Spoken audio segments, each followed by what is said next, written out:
Muy buenas tardes, soy Carlos Guevara Mesa, director del Centro Nacional de Investigación, Documentación e Información de Artes Plásticas del INBA. Y es para mí un honor estar aquí en la presentación de la memoria del 8º Encuentro de Investigación, Documentación de Artes Visuales que cada 2 años organiza el CENIDIAP. Esta memoria se nos retrasó un poquito, en parte por la pandemia. El evento se realizó pues, ya hace tiempo, pero estamos muy orgullosos de que por fin haya aparecido.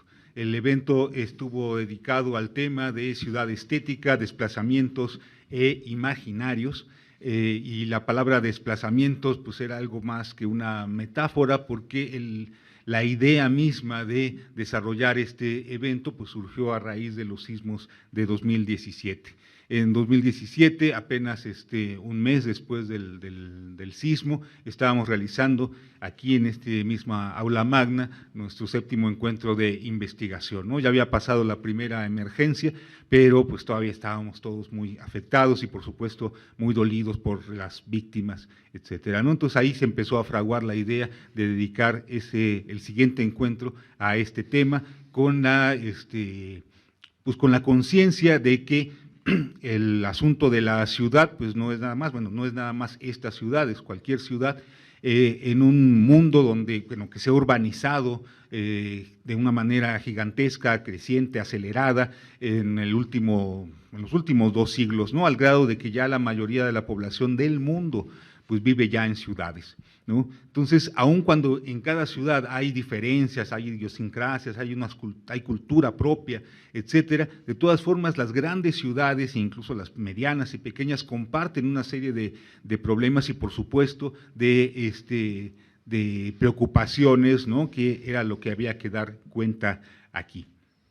Quiero agradecer muchísimo a los miembros del comité organizador de ese encuentro, ¿no? De los cuales aquí me acompañan algunos miembros. Está Cristín Camus, que fue la presidenta del comité, está Alfredo Gursa, que fue el secretario del comité, Irma Fuentes también fue miembro del comité, viene en representación de los demás, y a todos ellos y ellas les agradezco muchísimo esa participación y la manera tan inteligente en la que abordaron este tema, ¿no? Por supuesto, el CENIDIAP ya había trabajado este tema con anterioridad, tanto en esfuerzos colectivos como el Seminario de Ciudad Global y Producción Cultural, como en esfuerzos individuales, ¿no?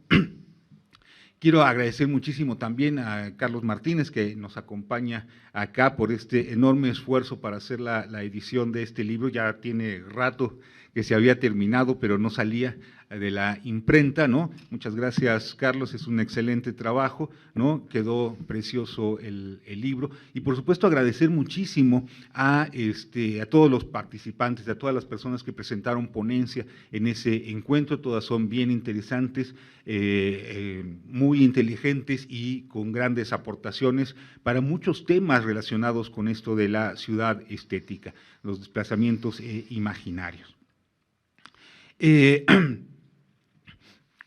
No me resta más que decir pues que la memoria del 9º encuentro ya está prácticamente lista ya está lista para meterse a imprenta, esperemos que este mismo año salga, y por supuesto ya está en marcha la organización de nuestro 10º encuentro de investigación y documentación de artes visuales, que se realizará en octubre de este mismo año, ¿no? El nuevo comité organizador se está encargando de eso y a los cuales también agradezco, ¿no?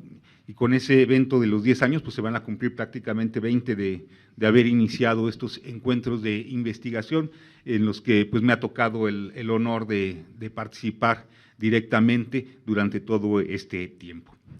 Ahora, pues sin más preámbulo, le quiero dar la palabra a nuestros distinguidos presentadores, que sin duda hablarán con mucho más detalle y mucho más inteligencia que yo de este texto, ¿no?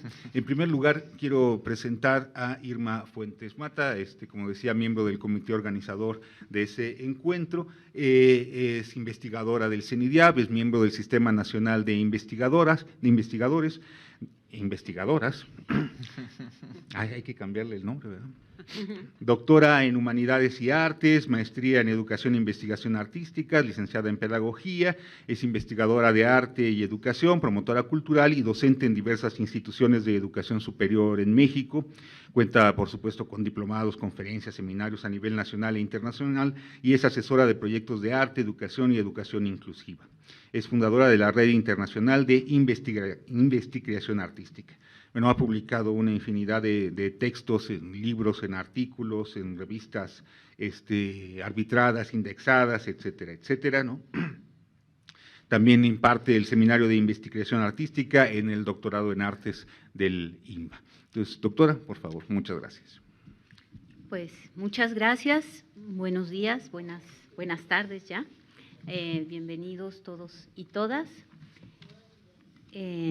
Es un verdadero honor presentar este libro que constituye un compendio de maravillosas interpretaciones sobre los lugares que habitamos, que tienen una larga historia llena de sucesos cambiantes y renovadores. Es un libro que, si bien abarca 3 partes en las que podemos hacer un recorte para tener objetos de investigación muy concretos, nos demuestra la complejidad de la convivencia social, los esfuerzos por ganar territorios y por construir mundos que van más allá del espacio físico.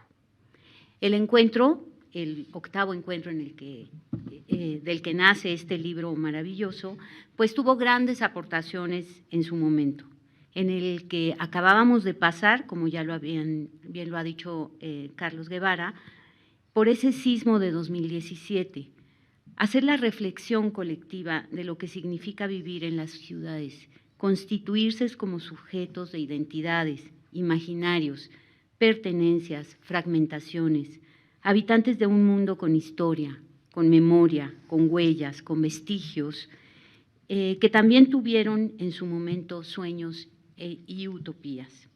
Todo esto queda en los cuerpos, en las personas de los grupos que habitan zonas polarizadas en un mismo territorio, donde los límites se marcan de una calle a otra, de un edificio a otro, de un recuerdo a otro, de una pérdida a otra. Comentaré que el libro se integra por 3 grandes grupos de mesas que corresponden en diferentes momentos a las mesas que se realizaron. Por lo pronto yo voy a comentar, si los compañeros me lo permiten, pues la de Memorias en Construcción. Este bloque de mesas se denominaron, se agruparon las ponencias en 3 mesas, una Andanzas de la Mirada, referida a la mesa 1, otra Ciudades Ausentes, Sujetos Presentes, de la mesa 6 y 5, y la mesa Modelos de Hábitat en la mesa 6. Cada una de las mesas, les estoy descifrando un poco el mapa en el que se integra el libro y de cómo más o menos se agruparon estas mesas y por qué, ¿no? Entonces, cada una de las mesas integra 3 o 4 participaciones que nos hacen reflexionar sobre la impresionante presencia que deja en la vida de los sujetos los territorios, los inmuebles, la arquitectura, el diseño urbano, los parques, los lugares de trabajo, de asentamientos regulares e irregulares, normados, impuestos, forzados y, por cierto, también abandonados, excluidos y añorados. Cada texto muestra particularidades y situaciones concretas de cómo las personas habitamos o dejamos de habitar las ciudades, cómo cada lugar cuenta una historia personal y colectiva, es territorio de fuerza, de lucha por el espacio, de presencias y ausencias de los habitantes. Y bueno, ya en lo que corresponde a la mesa 1, que es la de Andanzas de la Mirada, pues aquí se integran 4 textos maravillosos de investigadores y compañeros de CENIDIAP que narran pues las diferentes historias y memorias de estas andanzas.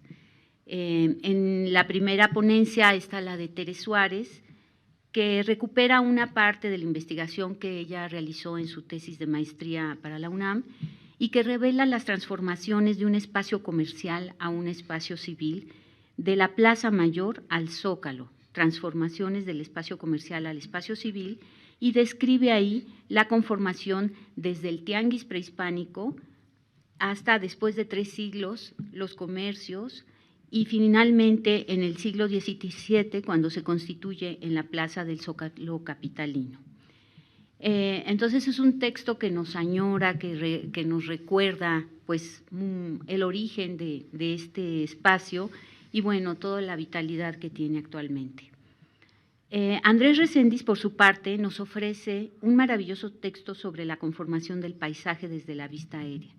Él, siempre buscando atinados títulos, lo denomina Mirada de lo Urbano, la Ciudad de México a vuelo de pájaro. Y son todas estas tomas aéreas donde la ciudad se va transformando, estos paisajes que van cambiando desde lugares que son bastante solitarios y de cómo cada espacio se va llenando de casas, de sitios de encuentro, de parques, de fábricas, y bueno, narra de manera muy interesante toda esta evolución.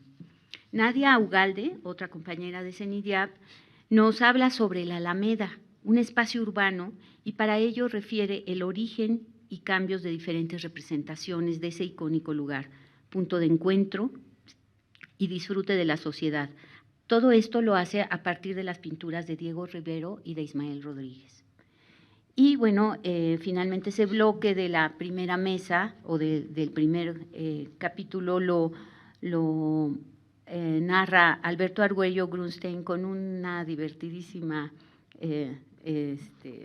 exposición sobre las memorias errantes, la ciudad de vida y el deber de ver, y narra los cambios de la zona sur de la Ciudad de México desde una visión de la añoranza de su personal mundo infantil, la transformación de las colonias familiares y la condición de pertenecer a un doble origen familiar, mostrando a partir de un testimonio personal las oposiciones sociales y religiosas de la multiplicidad de culturas que habitan la ciudad. Los textos que se integraron en la mesa Memorias en Construcción, Ciudades Ausentes, Sujetos Presentes, hablan de la manera en que los sujetos recuperan el recuerdo de una vida construida a la par del espacio físico, que el espacio mismo habla de las condiciones en las que se vive y se siente, determinada incluso por un vacío o una deformidad. Los 4 textos nos recuerdan en circunstancias distintas las alteraciones, las agresiones, los silencios, los espacios que guardan la memoria de ahí, quienes ahí vivieron. Pareciera que se suplantan los usos, pero entre los pobladores queda la huella, la herida, la cicatriz de haber transitado y dejar su propia huella en ese espacio.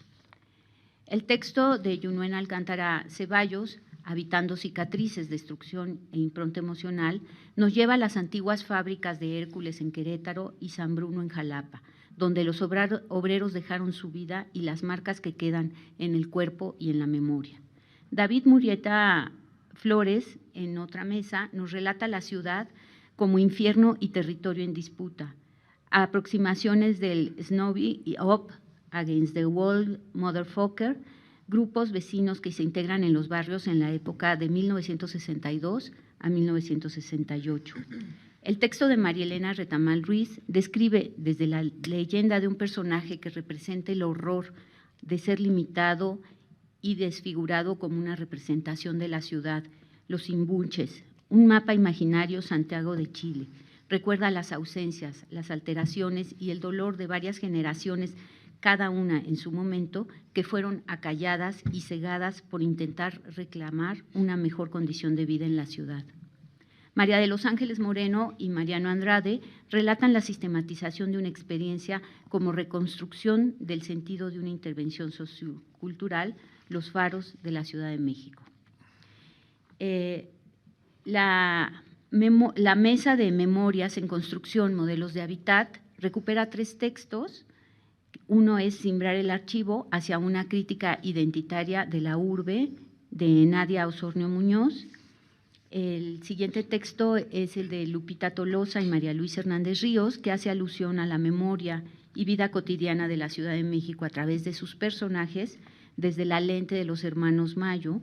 Describe cómo la actividad de estos fotoreporteros difunden la vida en la ciudad con sus oficios, desde el boleador de zapatos, vendedores callejeros, toreros, actrices y presidentes, todos ellos enmarcados por la ciudad que se va modificando y construyendo en sus imágenes, recuperando ángulos y visiones muy especiales como la construcción de la Torre Latinoamericana en el centro de la ciudad, y fundamentalmente relatan represiones y atropellos a la población, mostrando huelgas y movimientos obreros y estudiantiles en el marco de las diferentes ciudades.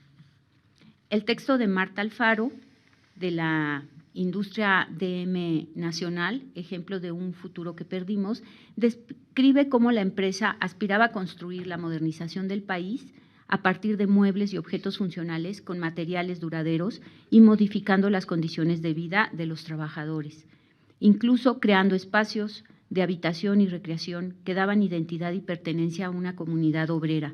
Describe cómo estos muebles fueron formando parte de la vida cotidiana y laboral de muchas generaciones y el declive de la empresa y las condiciones de deterioro a las que se ha llegado. Finalmente, yo creo que lo importante de este libro que tenemos en nuestras manos es la evidencia de las historias de la ciudad, algunas esperanzadoras, otras gozosas, otras tristes y otras dolorosas. Las personas que habitamos grandes ciudades o microciudades dentro de las grandes urbes, sabemos que pese a que migremos, llevamos nuestra ciudad y sus hábitos en el cuerpo, en la forma de desplazarnos, de decorar, de hacer el lugar en el que vivimos un reconocimiento a los lugares por los que hemos transcurrido. Muchas gracias.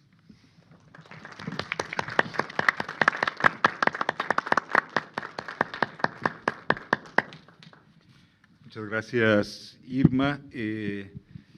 Me faltó decir una cosa importante, y es que el encuentro, como me imagino saben todos los que nos ven, pero de todas formas es importante repetirlo, cuenta con la participación no solo de investigadores del CENIDIAP, sino también con personal de otras instituciones, ¿no?, que mediante una convocatoria abierta pues se acerca y propone sus textos para presentarlos aquí. Entonces tenemos gente de diversas partes del mundo, de diversas instituciones de aquí de México, de diversas ciudades de nuestro país, y gente joven, gente también con mucha experiencia. Entonces tenemos nos da un panorama bien interesante, ¿no?, de diferentes aproximaciones, ¿no?, y por supuesto es un enriquecimiento enorme el diálogo que se da entre los mismos ponentes y con el público que también nos visita de muchos lugares, y aparte del que nos ve a través del Canal 23, al que también le agradezco mucho la transmisión de aquel encuentro y por supuesto también esta transmisión.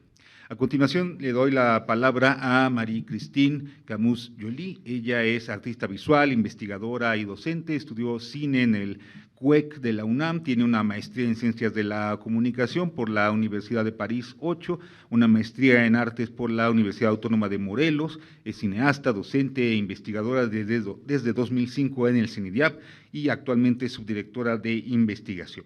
También coordina la producción de los programas audiovisuales sobre arte que realizamos en el CENIDIAP. Maestra Christine, por favor. Muchas gracias. Muchas gracias. Buenas tardes, pues para mí un gusto también de estar presentando este libro que finalmente, bueno, ya salió, como dice Carlos, sí se tardó un poco, pero es muy bonito. Y pensando en lo que decía Carlos, que fue después del temblor y antes, bueno, agregar ya yo antes de la pandemia. Entonces es una como edición que se gestó durante un periodo entre catástrofes, pero no se trata nada más de hablar de catástrofes. Y lo que me gustó mucho bueno, a mí me tocó hablar de las mesas relacionadas con políticas del porvenir, es que justamente se trata de hablar de la poesía, de las poéticas en todo este ámbito medio distópico en el cual podemos dejarnos ir, pero y como como son muchos proyectos muy creativos, muy, donde la imaginación se deja volar, como diría el trabajo de Alfredo, y mucha imaginación en todas estas mesas que me tocaron comentar. Entonces, bueno, voy a empezar. Lo que propone este octavo encuentro no es solo hablar de catástrofes, sino habría que subrayarlo, tratar de poner el énfasis sobre los espacios poéticos, las utopías, los espacios de memoria, el presente, pero también el pasado y el futuro, y más que todo, visibilizar los espacios de resistencia justamente a las catástrofes, gentrificación, violencia, problemas de movilidad. Aprovecharé también para agradecer al comité organizador, como ya lo mencionó Carlos, por todo ese trabajo que es pues muy largo, digamos, toda la organización del encuentro, que a veces es también invisibilizado, y que consiste en definir desde el inicio las temáticas, la selección de las ponencias, la organización de las mesas y luego el seguimiento al encuentro, ¿no? Entonces, bueno, no repetiré las tres temáticas principales, ya que las comentó Irma, y hablaré yo de poéticas del porvenir. Y lo que quiero hacer es compartir con ustedes algunas impresiones de lo que fue estas tres mesas. Muchas hablan de utopías arquitectónicas, sueños de ciudades.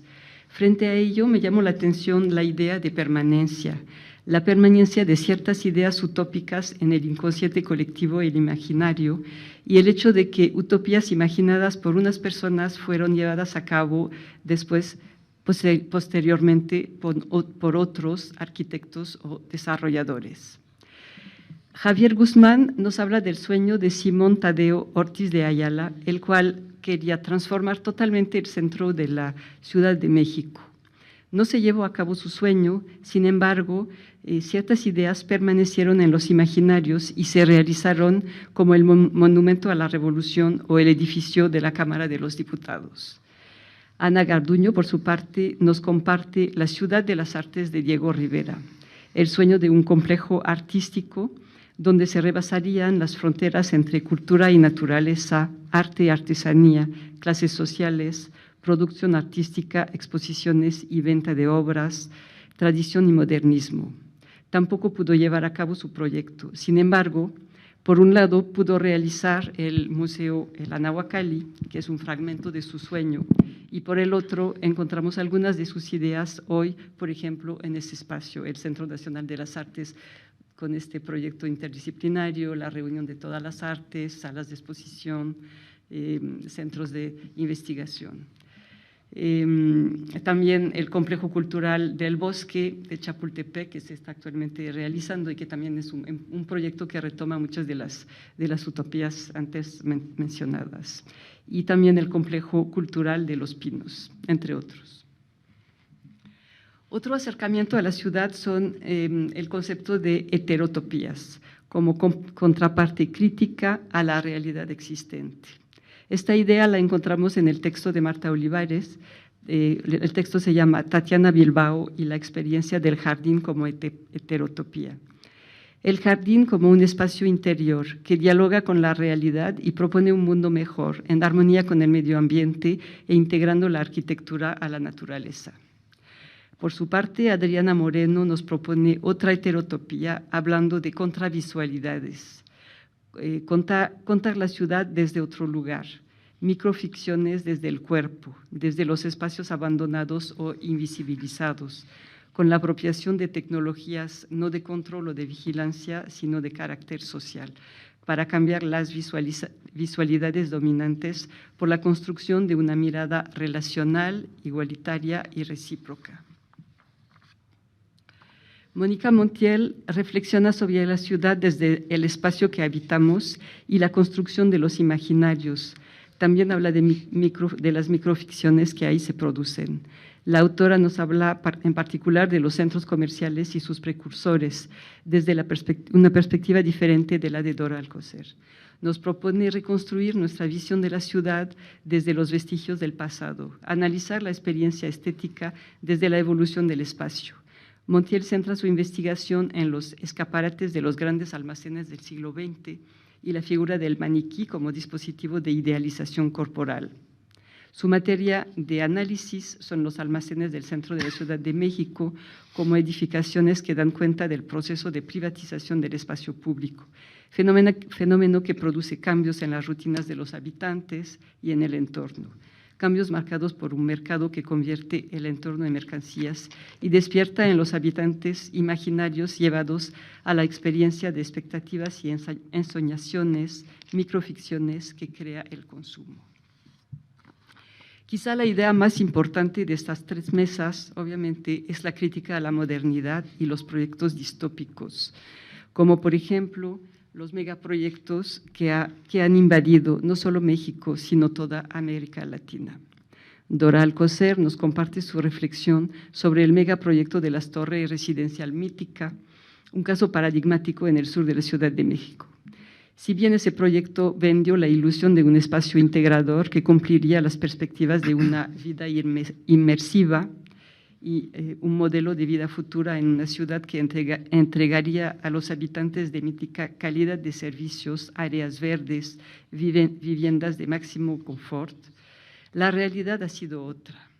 Dora Alcocer señala la experiencia de una ciudad ensimismada como uno de los factores que contribuyen a modificar nuestras experiencias sensoriales y la consecuencia pérdida de relación con el mundo.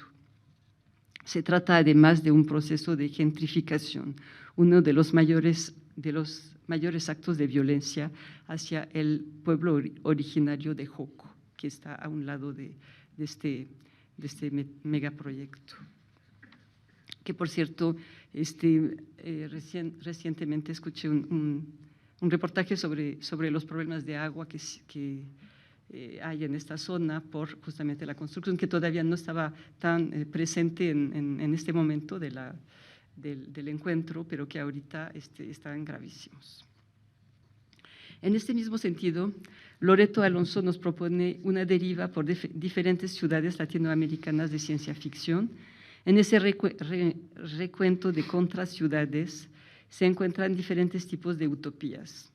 Utopías de reconstrucción industrial, utopías de recreación y de escape, utopías corporativistas con ciudades-empresas destinadas a la cuantificación del ser humano, utopías de experimentación científica, sueños de ciudades levantadas a partir de la explotación de recursos naturales en un ambiente de explotación colonial, urbanización de terrenos naturales para fines turísticos, espacios de control de cuerpos y subjetividades individuales y colectivas. Todas estas utopías no solo representan críticas al pasado o al futuro, pero también exponen críticamente el presente, es decir, nuestra modernidad. Loreto Alonso resalta en una especie de caleidoscopio temporal procesos de esclavitud, racismo, clasismo y ejercicio de biopolítica y necropolítica. Algunos sueños utópicos producen monstruos. Con la ponencia Utopías anticapitalistas, Carlos Guevara Mesa subraya la necesidad de relatos utópicos para una crítica de nuestro presente como recurso para enfrentar nuestros conflictos. Las varias películas y series que Guevara alude dan cuenta de la caracterización de ciudades distópicas proyectadas en dos polos. Por un lado, como lugares sin orden, en los que los habitantes se encuentran en estado de sobrevivencia en el día a día.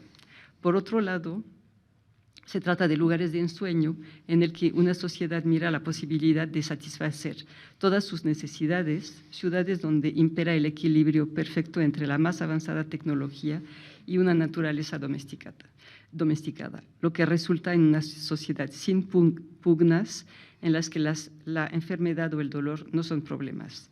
Pero como una sociedad sin conflicto es imposible, cuando éste se presenta, no falta el héroe individual o la rebeldía colectiva prestos para la salvación. En los ejemplos de ficción que se aluden, no quedan fuera las catástrofes ecológicas como peligro inminente y la reacción de miedo que hace huir a los habitantes despavoridos, siempre con la mira de nuevas construcciones en otros lugares que estarán listos para recibirlos con sus bultos de problemas. Se trata, dice el autor, de discursos verosímiles en tanto que se sustentan en problemáticas que no acometen, sea en el plano individual como en la organización de movimientos ecologistas u organizaciones globales. Para Guevara Mesa, la organización vecinal, los proyectos para transporte de alta tecnología, el deseo de una ciudad libre de automóviles con ciclovías y zonas peatonales, por ejemplo, son proyectos utópicos en proceso. Sin olvidar que hemos dejado de lado una utopía socialmente consensuada. Para el autor, la respuesta a los conflictos de nuestra realidad presente se enmarca en dos vías o ciclovías. Por un lado, hacer uso de nuestro pensamiento crítico y por el otro, recuperar la confianza leninista en creer en nuestro sueño desde la atención cuidadosa de vida real para realizar nuestras más preciadas fantasías. Me tocaron todos. Con la ponencia La ciudad futura de Krutikov, una utopía estética en vuelo, Alfredo Gursa comparte la utopía del ruso Georgy Krutikov, el cual diseñó una ciudad voladora para dejar atrás la ciudad de los zares, los patrones y los sacerdotes. La ciudad de Krutikov enmarca el paso de una estética burguesa a la materialidad ampliada, que tiene eco en el mundo de percepciones simbólicas de la revolución. Percepciones que no solo se magnifican, sino que se repiten para dar el mensaje de una victoria permanente. La ruptura de la vanguardia artística con el mundo burgués dejaba atrás la sumisión del artista para crear una estética de vida buena para todos a partir de su unión con la política. En la nueva ciudad planificada, los aires de Krutikov se mantienen el ideal ecologista, algo que sus críticos no pudieron apreciar y se limitaron a reducir a la fuerza afectiva de la ciencia ficción a capricho fantasioso. El diseño utópico de Krutikov pertenece a ese tipo de utopías que engranan el futuro afianzado en el presente. Utopías que confían en su carácter maleable e inacible como movimiento que evita su cosificación. Con Krutikov, Alfredo Gursa nos compartió una utopía de regeneración y renacimiento, una utopía en vuelo cargada de dinamismo, de sueño abierto y de futuro. Encontramos en la ponencia de Guillermina Guadarrama el tema de la reconstrucción del patrimonio como resistencia, en el caso del Centroscop de la Ciudad de México. En su texto, Guadarrama destaca la importancia de los murales como parte del patrimonio nacional, así como la problemática de la conservación y restauración de dicho patrimonio, ya que a pesar de las leyes al respecto, el Estado mexicano no cumplió a cabalidad con dichas obligaciones. Aquí haré un paréntesis. Desde que escribió esa ponencia han sucedido muchas cosas y digamos que las tareas de conservación y restauración han avanzado mucho. Pero bueno, todavía estaban en un momento en que no se sabía muy bien qué iba a suceder, ¿no? Y después del temblor las cosas se pusieron muy, muy graves. Así, la defensa de este patrimonio se volvió un asunto prioritario para un grupo de investigadores y habitantes de la zona. No solo se trataba de rescatar los murales y las esculturas, sino también de evitar la gentrificación de la zona. Este movimiento de resistencia busca la preservación de un bien cultural, recuperar el papel de conjunto como espacio de convivencia e intercambio, un sitio donde hacer comunidad. La idea es convertir este lugar en un espacio multicultural con talleres artísticos, parques ecológicos, captador de agua, entre otras cosas. Una tarea utópica en una ciudad compleja, nos dice la autora. Por su lado, Juan Manuel Salazar Pérez también nos habla del Centroscop, pero lo hace desde otra perspectiva. Él propone activar un dispositivo histórico en el que conviven diferentes sueños de ciudad. Los datos históricos que nos comparte Salazar muestran los laberintos en que se fue construyendo un relato sobre las ciudades anheladas, tanto por el doctor Atl, Diego Rivera y Carlos Lazo. Carlos Lazo, que fue el responsable del proyecto del Centro Scope. En el Centro Scope, Carlos Lazo mantenía el liderazgo y control para armonizar las funciones del inmueble de una ciudad al interior de la Ciudad de México, que contaría con edificios para oficinas, mercados, espacios deportivos, auditorios, guarderías, etc. El proyecto Scope no estaba solo.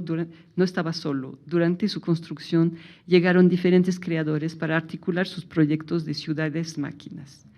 El doctor Atl con su sueño Olinka y Diego Rivera con su Ciudad de las Artes, que deseaba conectar a la ciudad universitaria. Salazar Pérez se sumerge en una investigación que lo lleva a registros de bocetos, planeaciones, cartas o recuperación de anécdotas y relatos alrededor de estos anhelos urbanísticos, de los que únicamente se concretizó el Centro Scope como muestra de una arquitectura del hombre en armonía con su encuentro. Y también el Museo Anahuacalli, como mencionábamos antes. Irma Fuentes nos ofrece un testimonio de su experiencia y recuerdo en uno de los conjuntos urbanos emblemáticos de la Ciudad de México, el Centro Urbano Presidente Alemán, también conocido como los multifamiliares Miguel Alemán. Sin duda, uno de los proyectos importantes del arquitecto Mario Pani y la empresa ICA, que marcó la modernización de la ciudad en la segunda mitad del siglo XX. Se trata de un proyecto novedoso que representa un parteaguas tanto en el diseño como en la arquitectura de sus instalaciones y pretendía atender todas las necesidades de una población que iba en aumento. La autora nos comparte una serie de anécdotas sobre la vida cotidiana en los multifamiliares. Resalta la noción de comunidad, convivencia e identidad entre los habitantes del centro. Menciona la importancia de la estética, en particular en la presencia de una obra mural inconclusa de José Clemente Orozco, La Primavera, así como un mural más actual realizado por Sejerwan. Sin embargo, este conjunto habitacional también refleja los cambios que experimenta la ciudad y la sociedad en general. En la década de los 80, la privatización, el pensamiento mercantilista y la corrupción generaron una descomposición de las condiciones de las viviendas y en la convivencia comunal. Hoy, el conjunto habitacional tiene una ubicación privilegiada. Sin embargo, la población ha cambiado, los servicios se deterioran y son circunstancias que afectan la convivencia. A pesar de ello y de los graves problemas que se viven en la ciudad, en particular la violencia, se sigue manteniendo una cierta fuerza en la comunidad que reaparece en momentos especiales.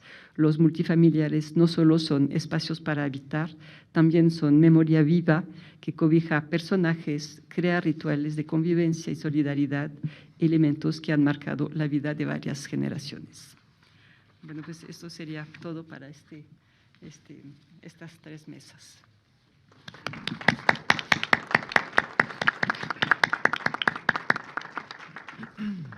Muchas gracias, Cristín.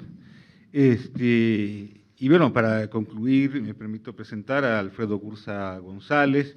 Él es filósofo, traductor y narrador. Su línea de investigación es Vanguardias Artísticas y Vanguardias Políticas. Es coordinador de investigación y coordinador editorial del CENIDIAB, al que también, por supuesto, le agradezco en esta última calidad el esfuerzo realizado para que saliera este libro, ¿no? Donde también es co-coordinador de los seminarios Teoría Crítica y el de Ciudad Global y Producción Cultural, es docente en el doctorado en Artes del IMBAL y autor de la serie Especulares, que son ensayos de crítica ficción que difunden de manera reflexiva documentos e imágenes que resguarda el CENIDIAB y que se publica en la página Piso 9, Investigación Archivo de Artes Visuales, que es la Gaceta del CENIDIAB. Maestro Gursa, por favor. Muchas gracias. Buenas tardes.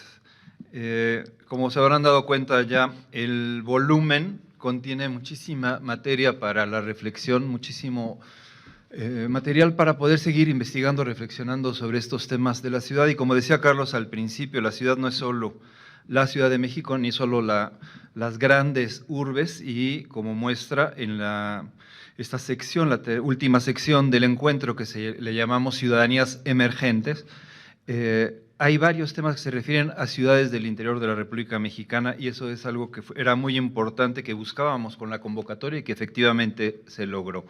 El nombre de Ciudadanías Emergentes lo imaginábamos en esta idea como un tránsito entre las ciudadanías anestesiadas, en las que vivimos en esta subsunción a la ley del valor capitalista, al paso a la ciudadanía emergente, en protesta, en rebelión, en ocupación, en participación, y de ahí hacia las ciudadanías insurgentes, que son las que deseamos que surjan y se multipliquen.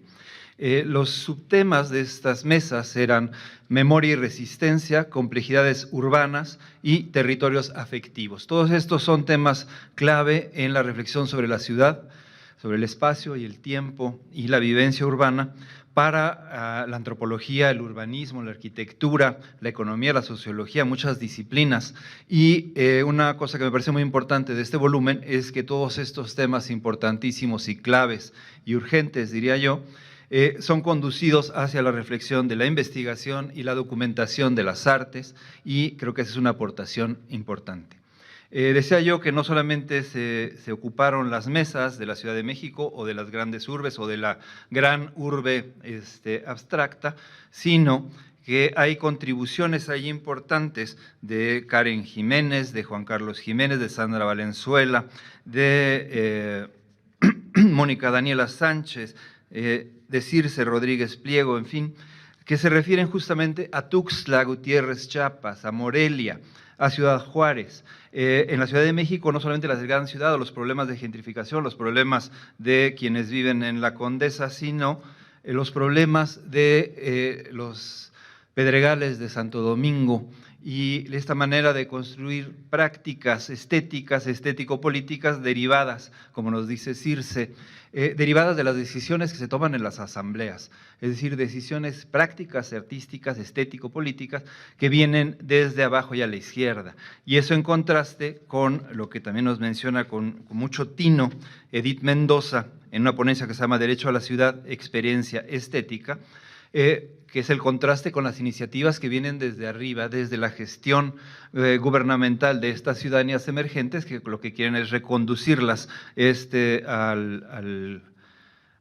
la anestesia, ¿no? En este sentido fuerte de el no sentir, no saber, no enterarse.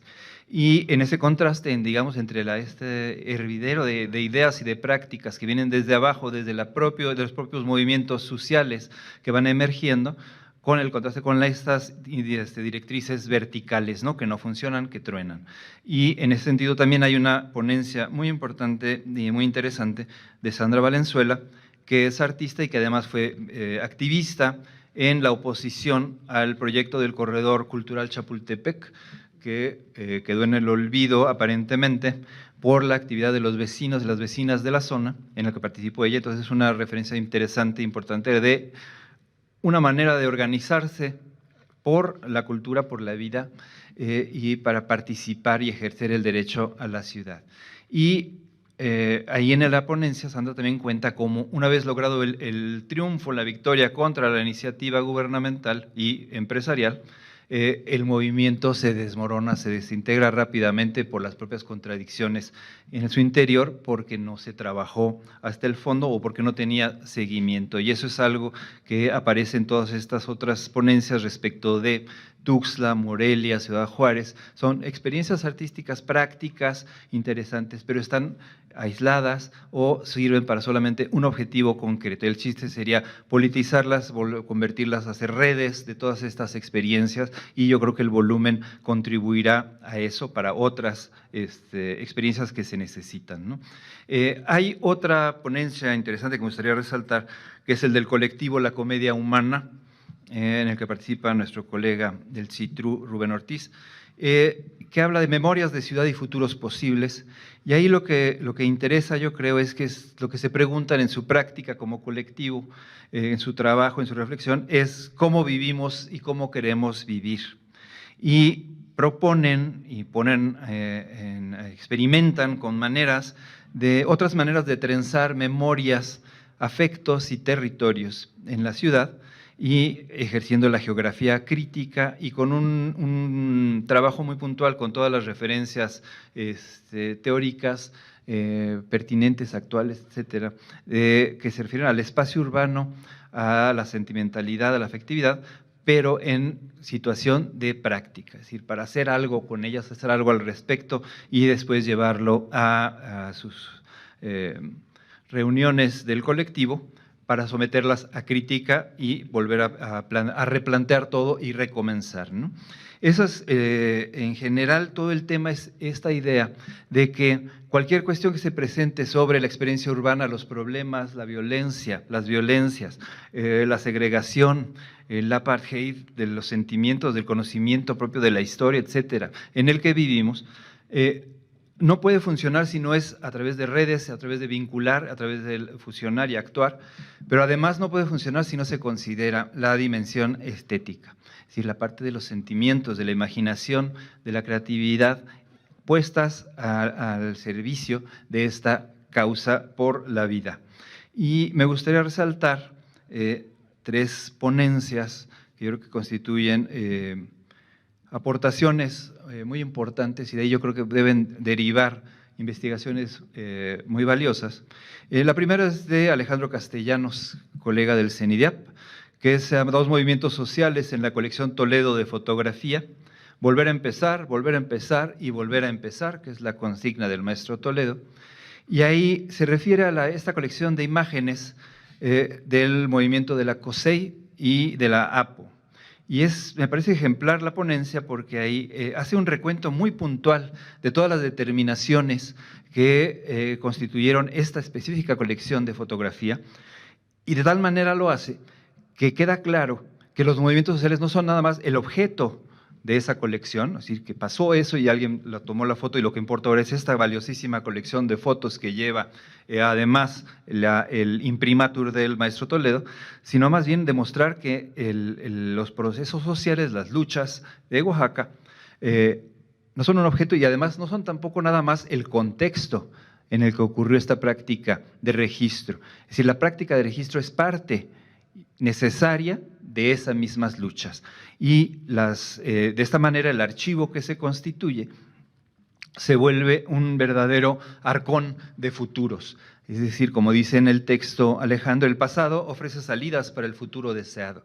O sea, es un arcón de futuros que ahí está para investigar, para sacar, para hacerlo fértil para todos y todas. Y es un arcón de futuros porque da cuenta del pasado a contracorriente, puntual, pertinente, pero siempre es ese pasado a contracorriente de la historia oficial, a contracorriente de la historia que cuentan tanto los vencedores como los derrotados cuando desisten de continuar la lucha, ¿no? Y de esta manera el archivo, la colección se vuelve viva, es operante, ¿no? Y como bien dicen los compañeros plomeros y los compañeros de la construcción, el agua siempre busca salida y todos estos torrentes sociales, todas estas emergencias ciudadanas, puede ser que se vayan hacia el fondo de la tierra de nuevo, al subsuelo, por la represión, por la violencia, etcétera. Pero ahí siguen, como en estos mantos freáticos, que queda bien para la ciudad, que pareciera que están secos, pero no están secos de estas historias, de estas experiencias. Y el archivo concebido así, la colección, es una manera de abrir el pozo, abrirlo de nuevo y ver cómo es efectivamente el pasado, esto que se quedó ahí trunco, sigue siendo la posibilidad de salida, ¿no? El agua siempre busca salida. Y podríamos decir entonces que, en este sentido, la archivista luchando también está archivando, ¿no? Ahí está esa idea de estar siempre presente, acompañando en la lucha, en la militancia, en la discusión, pero registrando por la importancia que tiene para el momento y para después, para seguir reflexionando sobre la experiencia que se ha tenido. La otra ponencia que es también muy fértil, en mi opinión, es el de la maestra Cristina Híjar, también del CENIDIAP, que se llama Memoria, Verdad y Justicia. Y ahí pues es un compendio problematizado y problematizante de la cuestión de cómo habitar la ciudad en lucha, Habitarla para transformarla y transformarnos, marcar la ciudad, registrarla, registrar los actos emergentes, insurgentes, para adueñarnos de la ciudad, para hacerla nuestra y demostrar en cada paso, ¿no?, que no estamos de acuerdo con las violencias, no estamos de acuerdo con la explotación y la segregación, y que la gente está actuando en ese sentido. Y es importante porque ahí lo que estaba señalando, entre muchas otras cosas, es la necesidad de ir problematizando y de irnos dotando de los conceptos necesarios, que son provisionales, pero que son urgentes, importantísimos, para poder discutir, para poder dar sentido a los registros, a los documentos, a los archivos y a las luchas, ¿no?, para estar ahí siempre con la razón clara, con el sentimiento bien entendido, para poder ir generando estas ciudadanías transformadoras. Y lo que me gusta mucho, y creo que es importante, es una frase que rescata Cristina, que dice que estas ciudadanías emergentes en tránsito a ser ciudadanías insurgentes serían, esta es la frase, disidentes de la indiferencia. Es decir, hay que construirse así, como disidentes de la indiferencia, disidentes de la anestesia, ¿no? Es decir, no estoy de acuerdo, no lo hago más, ¿no? Y que entonces, ¿qué sigue? Y sigue, pues entonces sería relacionar, como decía, con todas estas experiencias de manera crítica y reflexiva. Y por último, y cierra el libro además, la ponencia del maestro Alberto Híjar, Diamantina contra la subsunción, por este incidente cuando las feministas arrojaron diamantina rosa, era el de la policía, ¿no? Y a partir de ahí viene una reflexión muy compleja del maestro Híjar respecto de esta idea simple, aparentemente, de una praxis estética organizadora de la dimensión estética organizadora de la lucha, ¿no?, contra, veis, es una parte importante de la ponencia, cómo va señalando, deslindándose de ciertas tentaciones, ¿no? Por ejemplo, la tentación libertaria individualista, ¿no?, o la tentación esta de comunera, hippie, buena onda, ¿no? Todo esto que desarticula, todo lo que no conduce a la organización real de esta praxis estética libertaria. Y viene esta palabra de la subsunción, que es clave, pero que es una palabra difícil, complicada, pero que además, aparte de que es complicada, se refiere a una realidad espantosísima y atroz, que no vemos, que no nos damos cuenta, que es básicamente la explotación y el desalojo que sufrimos de nuestra imaginación, nuestros sentimientos, nuestra fuerza de trabajo, nuestro tiempo, nuestras vidas, y la manera en que, además de ser así despojados, la mayoría de las cosas que hacemos contribuyen a justificar y naturalizar ese despojo, porque opera a ese nivel de la imaginación, de la sensación, de la sensibilidad, y nos va anestesiando y nos va transformando en estas maquinitas afines a la subsunción, que no quiere decir más que nada, la subsunción es nada más que nos ponen bajo el signo del capital, bajo el signo de la ley del valor, bajo el signo de la acumulación como piezas funcionantes para ese fin únicamente. Y señala ahí el maestro Híjar, entre muchas otras cosas muy útiles y valiosas, hace referencia a esta idea del compañero economista egipcio Samir Amin, que se ocupó de estas cosas desde el lado de la crítica de la economía política, sin la cual obviamente todo lo que estamos hablando sería nada más pura especulación y buenos deseos. Sin este trabajo arduo de la crítica de la economía política, Samir Amin hablaba de, al final de la mal llamada Guerra Fría, venía la época de este imperio del caos, en que parece que todo es violencia, todo es caos, no hay orden, no hay por dónde, es una totalidad así inescrutable, insuperable, invencible. Y cuando en las prácticas artísticas, los productores, las investigadoras de arte, los archivistas, documentalistas, dan por hecho que esto es así, pues ya perdimos la batalla, ya estamos absolutamente subsumidos. La apariencia de caos, ¿no?, lo que importa ahí es la idea del imperio, no le importa la idea del caos. El caos es lo que vivimos y lo que nos hacemos vivir y lo que imaginamos que es el único horizonte. Lo que importa es criticar, desmontar el imperio, cómo opera ese imperio para sus fines que siguen funcionando con gran orden y gran éxito como lo vemos todos los días.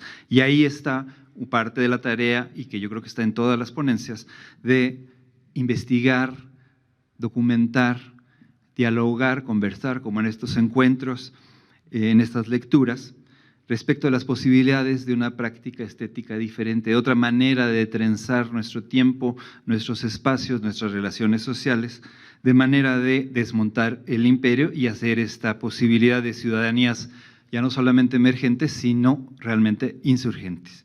Y por ahí habría que hacer la lectura. Y creo que eso es la línea donde está toda esta conversación que hay que continuar, y como decía Carlos, pues habrá que continuarla también en el 10º encuentro en octubre. Muchas gracias.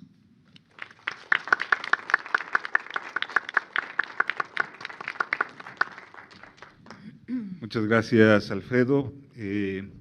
Pues sí, estos encuentros siempre se tratan de historizar y reflexionar críticamente sobre diversos aspectos de nuestra realidad, dentro de la cual está inscrita la producción artística y cultural, ¿no? Pensar que el arte y la cultura están como por afuera del asunto y que los verdaderos problemas, los problemas importantes están en otro lado, ¿no? Y se juegan en otros campos, en otros territorios, ¿no? Pues es parte del problema que nos tiene como estamos, ¿no? Es importante mostrar cómo a lo largo de la historia, en el presente mismo y en lo que nos imaginamos hacia el futuro, el arte, la cultura, la producción cultural, la producción de imaginarios, de sensibilidades, está presente en la forma en que organizamos nuestra existencia cotidiana o en la forma en que se nos organiza nuestra existencia cotidiana, ¿no?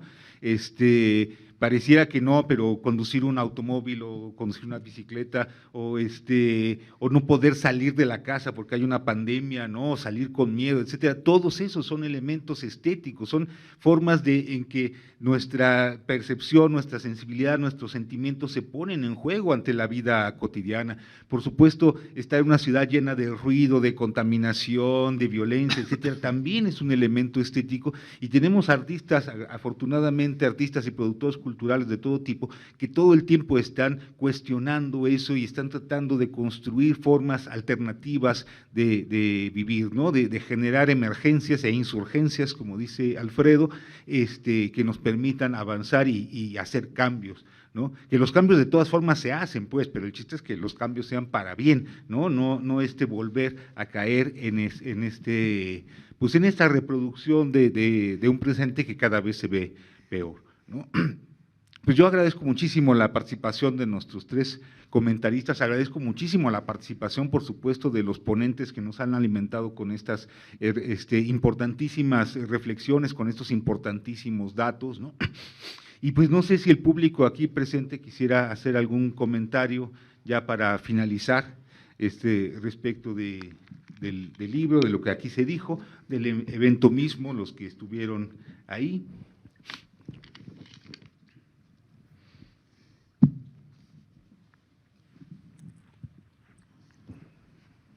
¿No? Pues bueno, gracias por su participación. Hay que conversar, compañeros. Yo Irma, quisiera comentar que, bueno, realmente el libro pues sí, es interesante por toda como mencionó Alfredo, por el caleidoscopio de cambios, de relaciones que se establecen. Lees una ponencia y te vas a la otra y hay cosas que coinciden, hay cosas que se oponen. Es realmente interesante, yo sí lo recomiendo. Además, yo quiero comentar que siempre estuvimos en los otros encuentros solicitando que hubiera fotografías, porque pues hablábamos de cuestiones visuales y de pronto nunca habíamos tenido en los otros ejemplares las fotos, y ahora que están aquí, pues qué padre que ya se pudieron incorporar.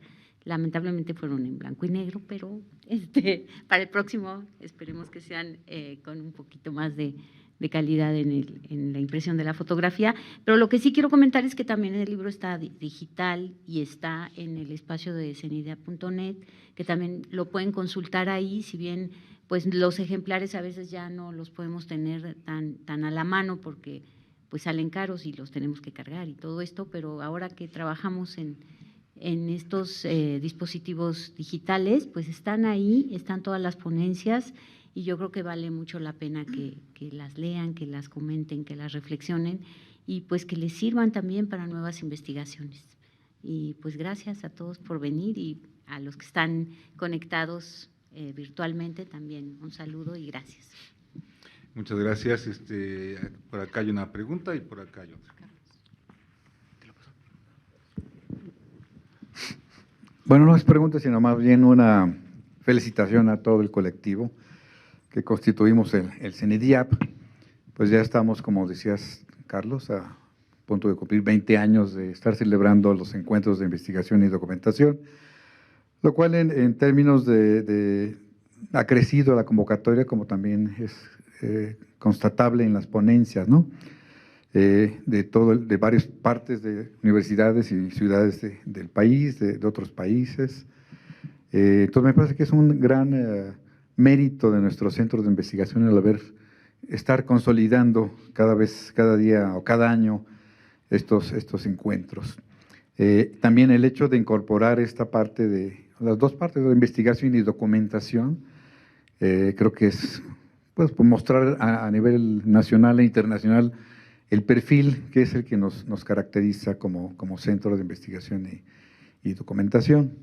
Las memorias en papel, bueno, creo que sí es importante que se sigan produciendo, aun cuando tenemos la versión digital. Y como decías también, Irma, o sea, a veces nos perdemos si no está la imagen, ¿no? De hecho, bueno, algunas imágenes, muchas imágenes no pudieron integrarse, ¿no? Porque nada más hubo una selección como de 3, algo así, por ponencia, pero sin embargo creo que este es un buen ejemplar en el cual ya podemos contar con por lo menos algunas referencias, ¿no? Entonces, bueno, una felicitación a todos nosotros como colectivo y, bueno, a los organizadores de los encuentros también, a Carlos Martínez por la edición, pues sin todo Yolanda también, digo, sin todo este andamiaje no sería posible los encuentros ni este tipo de presentaciones. Gracias. Por acá, por favor. Bueno, pues sí.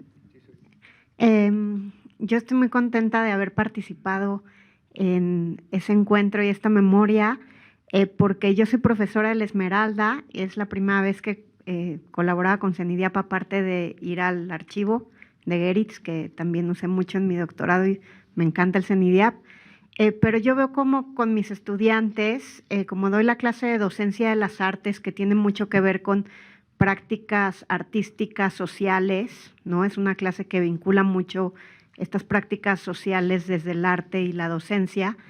Les interesa mucho el tema de la ciudad, ¿no? La ciudad justo desde esta perspectiva estética, societal, el derecho a la ciudad, el derecho a la movilidad, todas nuestras áreas de oportunidad en la zona metropolitana del Valle de México en términos de movilidad. Y veo mucho que los estudiantes jóvenes, en el caso de la Esmeralda, tienen muchas inquietudes sobre esta relación entre el arte, la ciudad, la ciudadanía, hacer visibles ciertas temáticas que les afectan.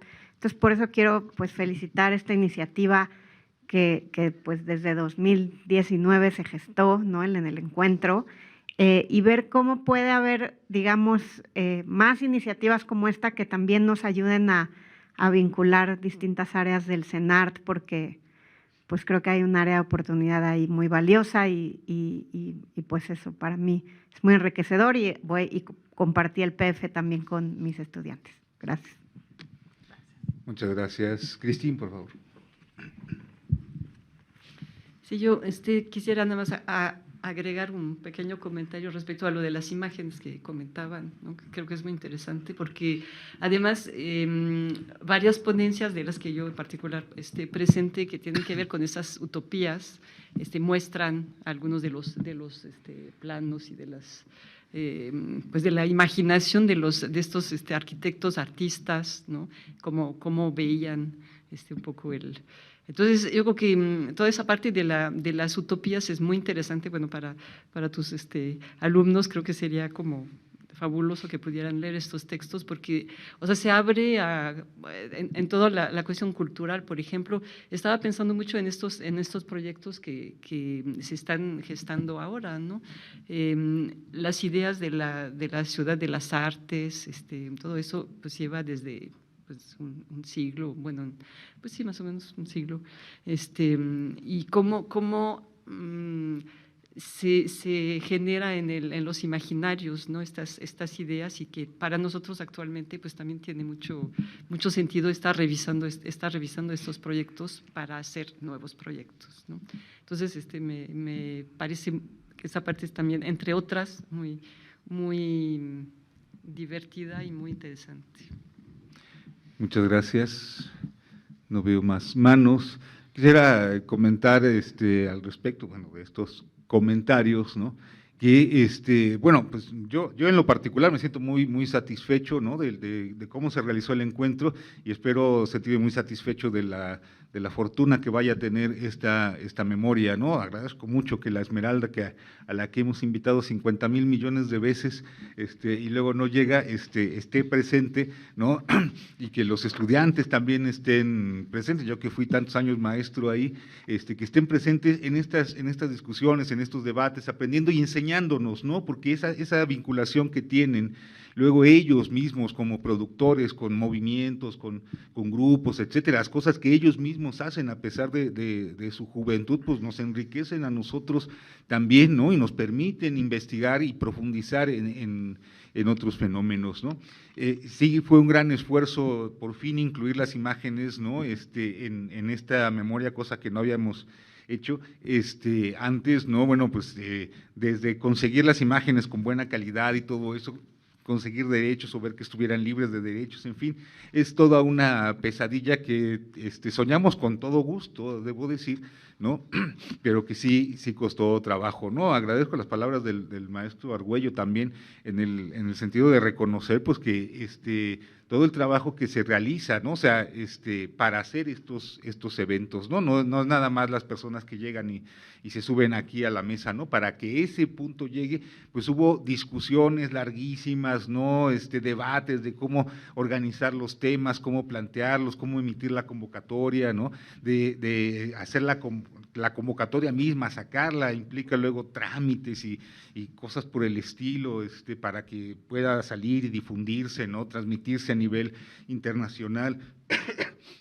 ¿No? La organización misma del encuentro pues supone movilizar muchísima gente en muchos aspectos, ¿no? Bueno, los compañeros del CENAR, aquí del Aula Magna, los compañeros del Canal 23, a los que de nuevo agradezco esta transmisión y las transmisiones de los encuentros, ¿no? El equipo de difusión de CENIDIAB, ¿no? Que hace un trabajo de logística verdaderamente impresionante para que todo se realice, y que realizamos además con una precisión de relojería, ¿no? Que me enorgullece muchísimo, y que puedo decir que en muchos eventos a los que yo he ido, y seguramente aquí mis colegas y los que están aquí presentes, ¿no? Que hemos ido a congresos internacionales y muy acá, etcétera, etcétera, y que no se ve ese nivel de organización, ¿no? De precisión que llegamos a tener aquí en el CENIDAB. Gracias sobre todo a Vicky García, a su equipo, Mayra, muchísimas gracias. Ahí se me perdió el compañero Hernán, acá está también, por supuesto, ¿no? La gente de administración del CENIDIAB, ¿no? Abraham, pues todo el equipo administrativo, porque también pues hay que hacer un montón de tramitología para poder disponer de recursos, etcétera, ¿no? Entonces, es realmente una movilización de todo el centro, ¿no? Involucra al Consejo Académico, la formación de este comité organizador, involucra pues seminarios como que mencioné, y que la Esmeralda pues, está cordialmente invitada también a colaborar si gusta en estos seminarios, ¿no?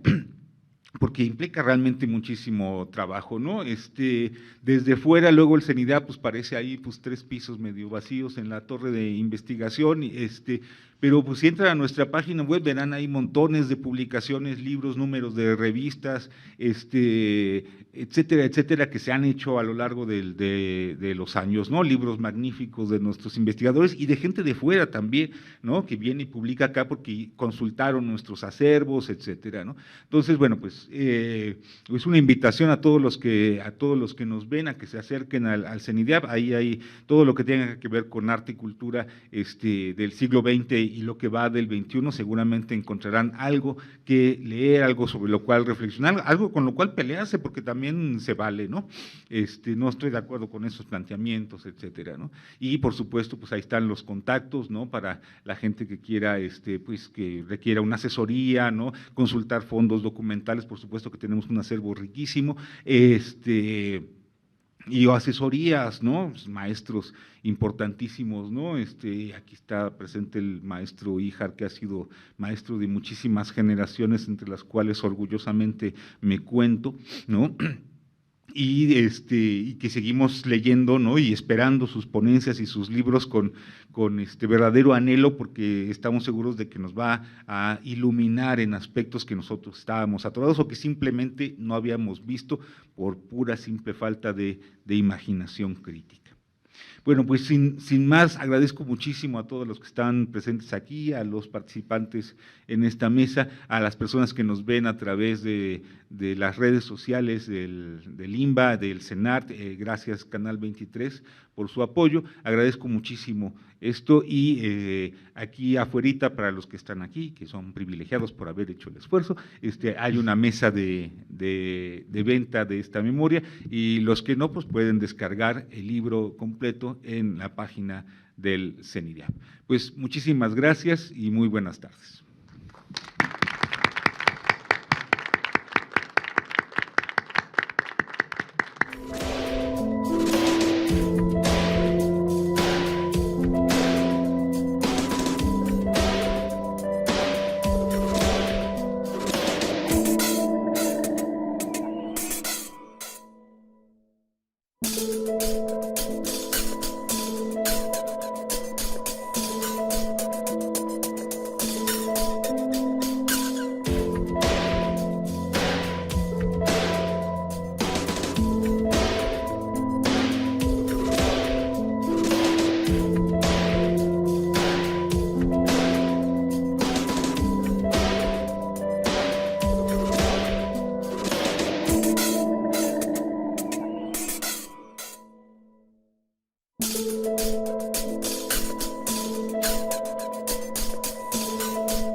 Thank you.